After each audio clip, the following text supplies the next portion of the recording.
এই গাইস আসসালামু আলাইকুম। এটা আমার ফার্ম। তো ফার্মের এই যে একটা মুরগি দেখতেছেন, এটা আমার হাতে বর্তমানে।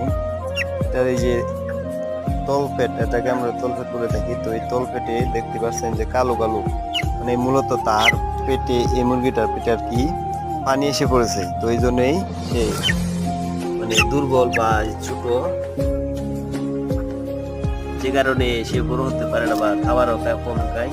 তো এই জন্য আমি এখন আপাতত এটাকে এভাবে ছেড়ে দিলাম, মানে এই পোল্ট্রি ফার্ম থেকে বের করে এই খোলা জায়গা আকাশের নিচে রেখে দিব। তো আজকে রেখে দিব 17 তারিখ। আজকে রেখে দিলাম, দেখি তার পেটের যে পানিটা এটা কবে শুকায়। তো সেই পর্যন্ত ভালো থাকেন। যদি ভিডিওটি ভালো লাগে থাকে তাহলে লাইক করেন, আর আপনার মূল্যবান মতামতটি জানিয়ে দিন।